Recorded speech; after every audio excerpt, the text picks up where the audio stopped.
Laras tidak bisa memeriksa situasinya secara online di depan ibunya, jadi dia baru memeriksa media sosial setelah pulang ke rumah. Awalnya topik trending teratas adalah tentang Dava dan Arya yang bertengkar, tapi kini topik yang paling mengejutkan adalah kabar bahwa Dava dan Arya tidak saling mengenal satu sama lain. Laras terkejut, tidak saling mengenal. Apakah itu benar? Dia dengan cepat mengklik topik tersebut dan terkejut melihat isinya. Apakah kedua pria ini benar-benar saling menghubungi di belakangnya? Mereka tampak agresif tadi malam, seolah-olah ingin saling menghajar hingga tidak bisa dikenali oleh orang tua masing-masing. Apakah mereka melupakan hal itu? Pada pukul 8.30 pagi, akun pribadi Dava memposting pernyataan bahwa ada kesalahpahaman antara dirinya dan Arya, tetapi kini mereka telah menyelesaikannya dengan damai dan berjabat tangan. Jabat tangan dan berdamai. Ini terdengar aneh bagi Laras, karena malam sebelumnya, sebelum Dava meninggalkan kantor polisi, dia terlihat ingin memukul Arya. Perdamaian macam apa ini? Sungguh tidak masuk akal. Yang lebih aneh lagi, pada pukul 8.35 pagi, hanya 5 menit setelah postingan Dava, akun resmi grup keluarga Wiratama juga memposting pernyataan.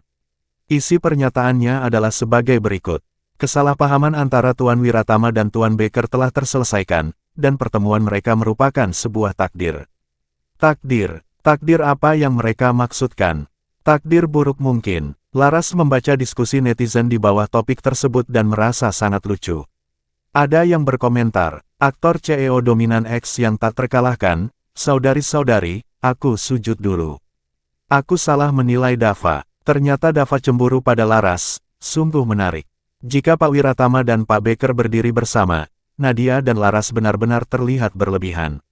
Apakah kalian lupa Pak Wiratama pernah mencium Laras? Mencium? Kapan itu? Aku tidak melihat apa-apa. Buka matamu dan lihat Arya X Dava. Laras terkejut dengan komentar itu. Netizen benar-benar pandai berimajinasi. Mereka bahkan membuat gambar editan dari Arya dan Dava yang sedang berciuman. Sungguh berbakat. Namun harus diakui, kombinasi penampilan kedua pria itu sangat luar biasa. Laras tersadar kembali dan menamparkan wajahnya sendiri sambil memarahi dirinya. Laras, apa yang kamu pikirkan? Setelah melihat beberapa gambar yang dihasilkan netizen, dia kembali memeriksa komentar, dan kemudian menerima panggilan dari Abian. Bu Abian, apakah Anda tahu tentang situasi antara Dava dan Arya? Abian juga tampak terkejut. Saat menelepon Raka tadi, dia bilang bahwa grup keluarga Wiratama telah menghubungi kami untuk mendiskusikan solusi. Setelah mendengar itu, aku berpikir bahwa kita tidak perlu terlalu terlibat, jadi aku tidak memperhatikannya lagi, jelas Abian. Apakah Pak Wiratama memberitahumu? Tanya Laras penasaran. Tidak, jawab Laras dengan nada kesal. Bu Abian, dia bukan bagian dari keluargaku. Dia bukan dari keluargamu, tapi kalian terlihat sangat mesra di depan umum selama 10 menit. Canda Abian, itu hanya. Laras terdiam. Baiklah, pasangan bertengkar dan berbaikan, aku mengerti. Tapi biar ku katakan sesuatu Laras. Jika kamu bisa mempertahankan Pak Wiratama, setidaknya itu akan membuat Nadia marah. Bayangkan betapa memuaskannya itu. Laras hanya bisa terdiam. Rasa puas itu mungkin ada, tapi perasaannya sendiri campur aduk. Dia mencoba mengabaikan khayalan tersebut jauh di dalam hatinya. Abian tersenyum dan berkata dengan nada menghibur, Laras, aku hanya bercanda. Kamu harus membuat keputusan sendiri mengenai hubunganmu. Aku hanya akan mendukungmu. Bibir Laras melengkung sedikit. Bu Abian, terima kasih. Bekerja dengan Abian selalu membuat Laras merasa nyaman. Mungkin inilah karisma dari Abian. Arya mengatakan dia akan pulang lebih awal, dan dia benar-benar melakukannya. Biasanya dia pulang sekitar jam 6, tapi hari ini dia tiba jam 5. Ketika Laras melihatnya datang dengan tas berisi makanan, dia terkejut. Kamu ambil cuti. Arya berhenti sejenak lalu tertawa. Cuti, siapa yang berani mengurangi gajiku? Laras memegang keningnya. Ia merasa IQ-nya menurun setelah melihat gambar editan netizen tadi sore, hingga ia bertanya pertanyaan bodoh. Melihat Laras menyalahkan dirinya sendiri, Arya tertawa kecil dan meletakkan makanan di meja makan. Ayo makan, aku tidak lapar, kata Laras kesal. Aku membeli 2 porsi. Ayo makan cepat sebelum dingin, Arya mendesak. Akhirnya Laras menyerah karena didikan orang tuanya yang melarang membuang makanan. Ia duduk dan mulai makan dengan enggan. Arya menatapnya dan bertanya santai, mengapa kamu pergi menemui ibumu hari ini? Tidak takut dia mencurigai sesuatu. Aku bilang padanya bahwa aku akan bergabung dengan kru film dalam waktu dekat, jadi ingin menghabiskan lebih banyak waktu bersamanya. Arya mengangguk merasa alasan Laras masuk akal. Jadi, sudahkah kamu membaca berita online? Tanyanya kemudian. Sudah, jawab Laras singkat. Apakah kamu tidak ingin tahu siapa yang menghubungi siapa lebih dulu? Arya mencoba menggoda. Aku sudah tahu. Kamu yang menghubungi mereka, jawab Laras tanpa ragu. Ekspresi Arya berubah gelap. Bagaimana kamu tahu? Bu Abian memberitahuku. Dia ingin berdiskusi dengan Raka, tapi ternyata kamu sudah mengurus semuanya, jadi kami tidak terlibat, jelas Laras. Arya merasa lega mendengar bahwa Laras tidak menghubungi Dava.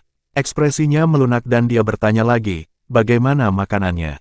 Cocok dengan seleramu? Ya cukup enak, jawab Laras sambil memandangnya.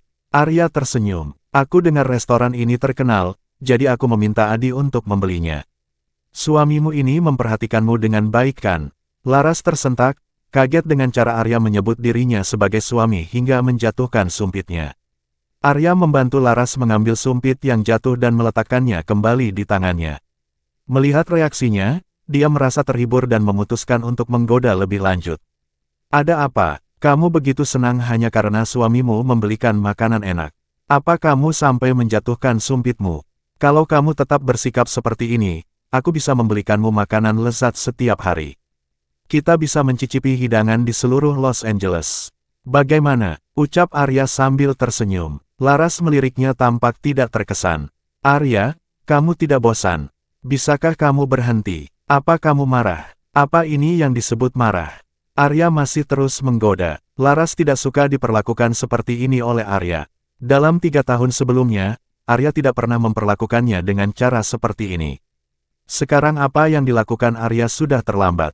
Tidak peduli seberapa keras Arya berusaha, Laras tetap meragukan niatnya. Laras yang dulu bahagia hanya dengan senyum Arya kini telah lama pergi. Aku tidak akan menggodamu lagi. Besok aku ada perjalanan bisnis, jadi aku harus pulang lebih awal hari ini untuk bersiap, kata Arya. Arya tidak berharap Laras akan membantunya berkemas, namun setidaknya dia berharap Laras akan bertanya kemana dia pergi dan kapan akan kembali. Namun Laras tidak menunjukkan minat apapun. Hanya ada jawaban singkat darinya, oh, tanpa menanyakan apapun lagi. Apakah kamu tidak ingin tahu aku akan pergi kemana untuk perjalanan bisnis ini? Dan kapan aku akan kembali? Arya mencoba memancing perhatian. Laras menatapnya dengan dingin dan berkata, kamu tidak perlu kembali. Arya terdiam, tidak percaya apa yang baru saja didengarnya. Setiap kali dia melakukan perjalanan bisnis sebelumnya, Laras selalu sibuk mengurus semua kebutuhannya. Ia tahu betapa sakitnya hati Laras selama ini dan mungkin menyimpan banyak keluhan. Arya menghela napas, berusaha menjelaskan, aku pergi ke Chicago untuk memeriksa sebuah proyek. Aku akan kembali dalam 2 atau 3 hari. Laras baru saja selesai makan. Sebenarnya kamu tidak perlu memberitahuku. Aku tidak peduli, jawabnya. Arya merasa terpukul mendengar kata-kata itu. Saat Laras naik ke atas, Arya juga kehilangan selera makannya. Arya hanya pergi selama 2 hari, namun Laras tidak merasa terpengaruh sama sekali. Setiap pagi dia akan mengunjungi ibunya di panti jompo, menyibukkan diri dengan rutinitas sehari-harinya. Namun Arya merasakan ketidakhadiran Laras lebih dari yang dia bayangkan. Ketika mereka berada di Los Angeles bersama, dia tidak pernah merasa ada kebutuhan mendesak untuk bertemu. Namun kini, ketika mereka terpisah, keinginannya untuk bertemu Laras semakin kuat. Pada hari Arya kembali dari Chicago, Laras menerima telepon dari Abian yang mengabarkan bahwa studio sudah siap dan mengajaknya untuk berkunjung. Laras hampir melupakan studio itu, sebuah proyek yang diatur oleh Arya. Meski awalnya merasa ragu, ia memutuskan untuk pergi. Kantornya berlokasi di pusat kota Los Angeles, dengan fasilitas dan karyawan profesional. Laras harus mengakui bahwa Arya serius mengurus semuanya dengan baik, meskipun ia merasa campur aduk melihat semua ini. Abian memperkenalkan Laras kepada seorang asisten baru bernama Helen. Setelah selesai bekerja, Abian mengajak semua orang untuk makan malam merayakan pembukaan studio. Pukul 10 malam, Arya tiba di rumah dan menyadari Laras belum pulang. Ia langsung meneleponnya tapi tidak ada jawaban. Arya merasa marah dan curiga, takut Laras bersama Dava. Dengan amarah memuncak, dia menelepon Adi. Pak Wiratama, ada apa? Laras tidak ada di rumah. Tolong cari tahu di mana dia sekarang. Perintah Arya. Adi sempat terkejut, lalu teringat bahwa malam ini adalah peresmian studio Laras. Ia mengirimkan alamatnya kepada Arya dan kemudian beristirahat. Di studio, suasana penuh kegembiraan. Para karyawan muda yang biasanya serius saat bekerja, kini bersikap riang seperti anak-anak.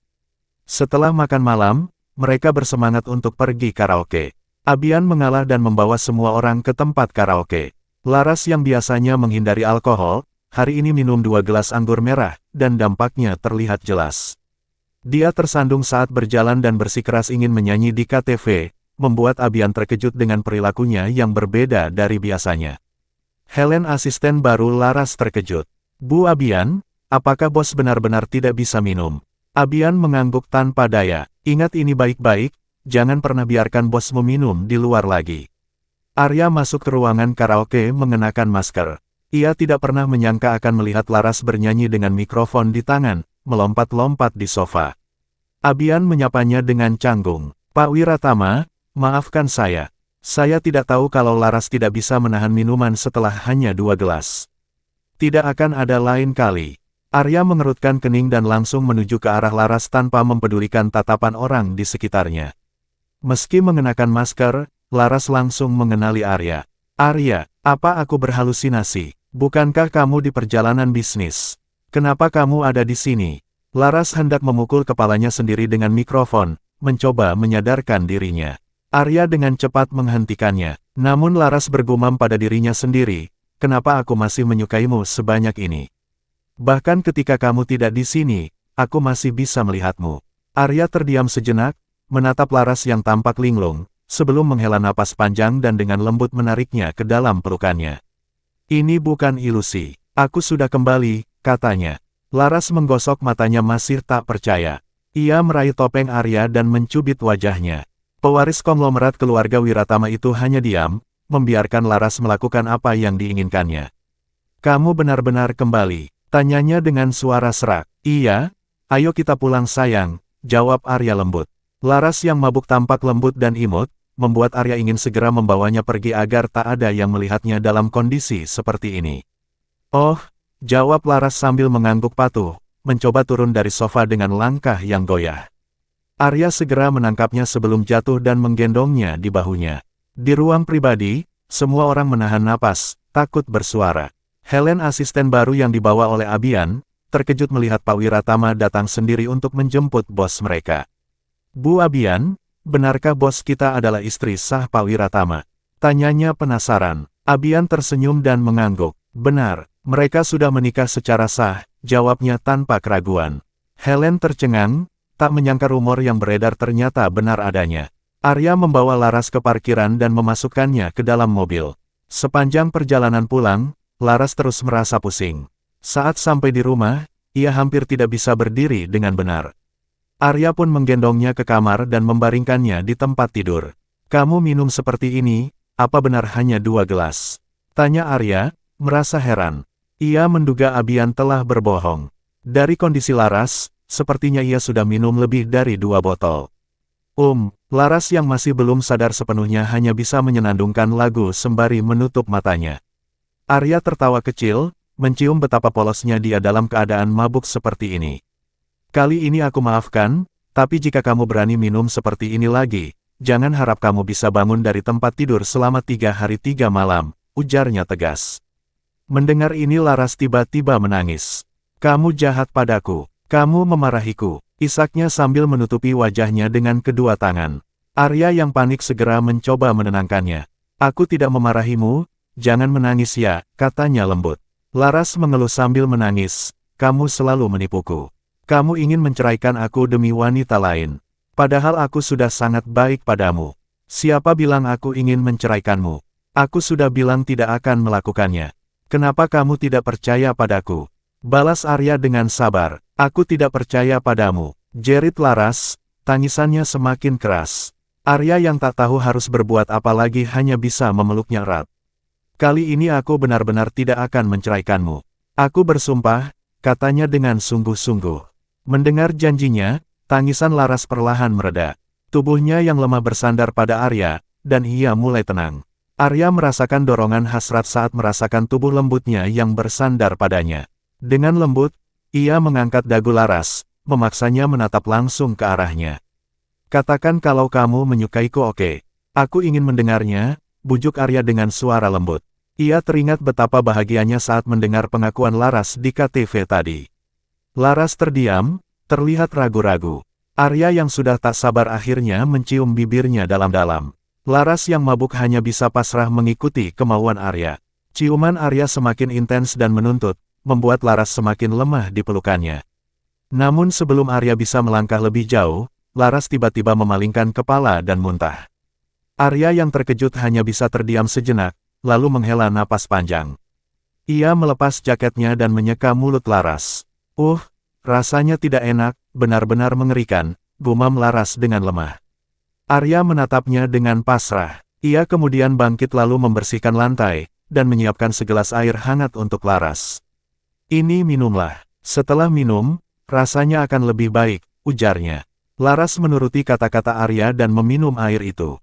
Setelah itu, ia kembali tertidur. Arya yang belum pernah merawat orang mabuk seperti ini sebelumnya, membersihkan semuanya dengan cermat. Setelah itu ia kembali ke samping Laras, membantunya berganti pakaian, dan menyikat giginya. Setelah memastikan semuanya bersih, Arya membaringkan Laras dengan hati-hati di tempat tidur. Laras berbalik dan tertidur pulas. Arya berdiri di sisi tempat tidur, memandangnya dengan campuran tawa dan rasa kasihan. Dasar gadis bodoh, gumamnya lembut sambil tersenyum. Ia kembali ke kamar mandi untuk mandi air dingin sebentar, mencoba menenangkan dirinya. Setelah keluar, ia memutuskan untuk tidak kembali ke kamarnya sendiri. Ia mengangkat selimut dan berbaring di samping Laras. Dengan lembut, ia memeluknya dan memejamkan mata, tertidur di samping istrinya untuk pertama kalinya dalam waktu yang lama.